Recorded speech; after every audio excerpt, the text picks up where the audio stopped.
All right, I am back with my Space War game, and I made one little change since the last video, and that is I just rearranged my formation of enemies now to put them in a little bit more interesting formation. So, um, no significant changes to the code. I literally just went in here and changed these numbers around. All right, so the next thing we want to do is make our sprite group, or our fleet, move side to side.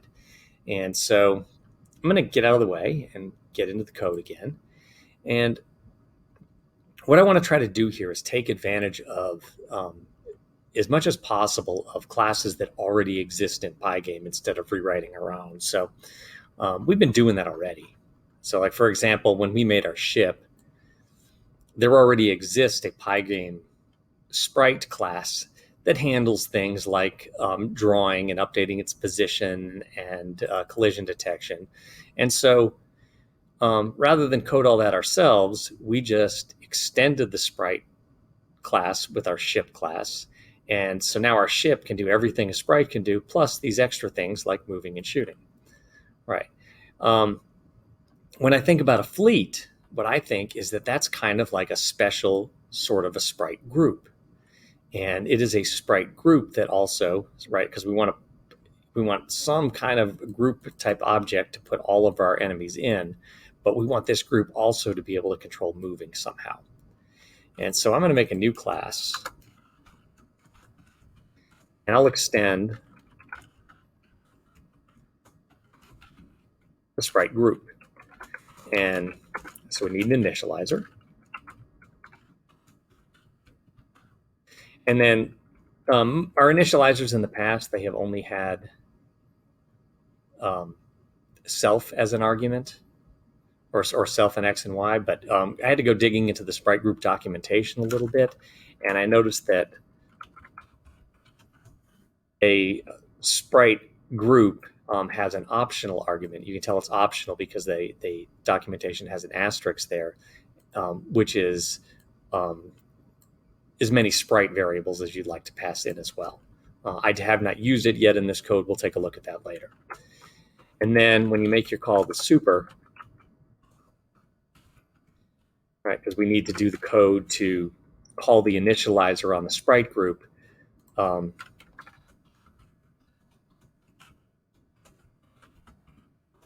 we need to pass, if somebody passed in a sequence of sprite arguments, we need to pass them up to the initializer for the built-in Pygame sprite group as well. Right. And I know this, if you don't know a lot about object-oriented programming, this might be a little confusing. For the sake of making the game work, you can just kind of ignore this. There's plenty of other fun stuff to play with. All right, that this will not affect your ability to make the game do anything. All right, so now I'm going to give my fleet one attribute, and it's just going to be a speed. And the speed is just going to be how many pixels to the side is the sprite group going to move on every iteration of the game loop. So I am picking 2, and we'll just see what it looks like. It's going to move 2 pixels to the side every time. All right, so now let's think about what our fleet can do. And so we've already been taking advantage of the update functions in sprite groups, okay? And the update function for groups just calls the individual update for every single sprite within the group. So I am just going to make my own update function, which makes a fleet behave how I want it to behave. Right, so let's make the fleet move. So I'm going to make a variable, or I'm going to make a loop that says for sprite in, and I'll say self.sprites. This is, again, I'm digging into the Pygame documentation a little bit. I found out that a group has a .sprites function, which returns a list of all of the sprites contained in the group. So if I do self.sprites, it gets a list of every sprite that is part of this group.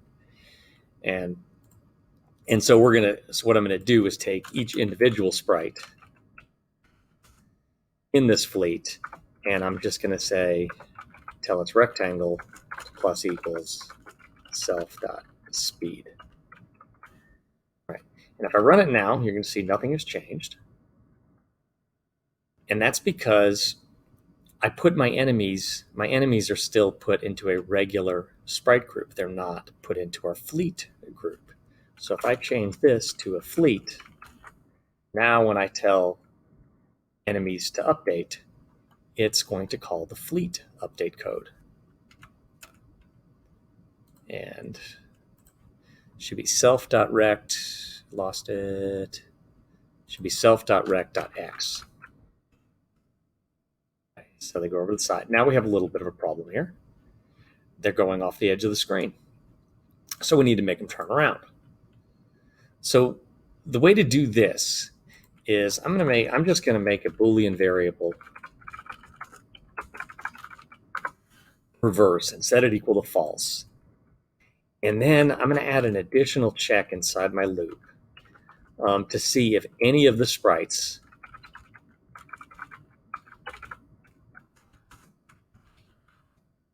hit the edge of the screen. So if the right edge of any sprite has hit the edge of the screen, then we know that the entire fleet needs to turn around. Okay, so we'll check all of the sprites, and if anybody hits the edge of the screen, we'll see if we need to turn them around. And then when I'm done, I can say if reverse, we'll multiply the speed by -1.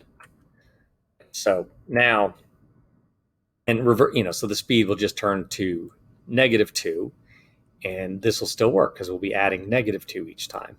And so let's run this. And we'll let them come back. And we need to make them turn around that way. So that's an easy fix. We'll just add an extra condition. We'll say and, or we'll say or, if sprite.rect.left is less than 0. And so at this point, they should bounce back and forth. Okay, but there's going to be one other problem. They don't get shot anymore. Okay, but the back and forth movement works. So the next question is, why doesn't it work to shoot them anymore? Why can't we kill them? And so, all right. So our enemies have an update function, and the update function for the enemies is the part that is checking the lasers and deciding what damage they take. And when we had our sprites, when we had our enemies in a regular sprite group, remember the regular sprite group has an update function which calls the update function for every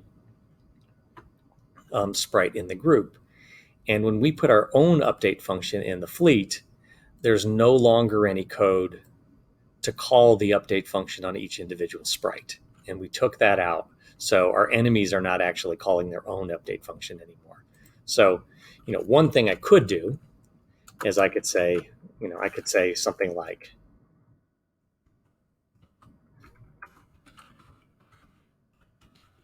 that would work. But really, I'm just re-implementing code that already exists in the sprite group class. So this is another place where the proper way to do it would be to make a call to the update function in the superclass, and so now this function right here will make the sprite group update function happen. The sprite group update function will call update on all the enemies, so they'll pay attention to bullets, and then this is our so this is do the regular update stuff, and then this is our additional functionality right here. And let's test this out, and we'll make sure we can shoot them.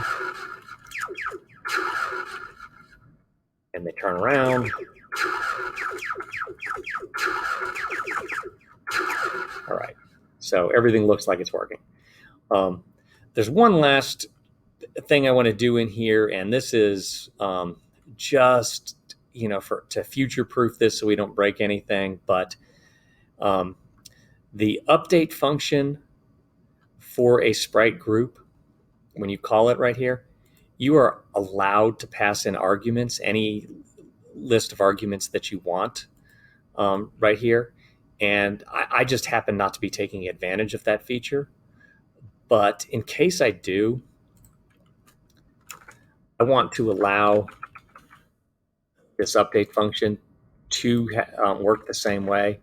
So I'm going to pass in, I'm going to add an optional, the ability to send in optional arguments as well. And again, if you're kind of new with Python, and especially with object-oriented programming, that these optional arguments are not something you really need to concern yourself with right now. I would be more concerned with just understanding the logic of the reversing. So let's just double check if there aren't any errors in here. All right, looks like our code is all good, so I'll make that the end of this video.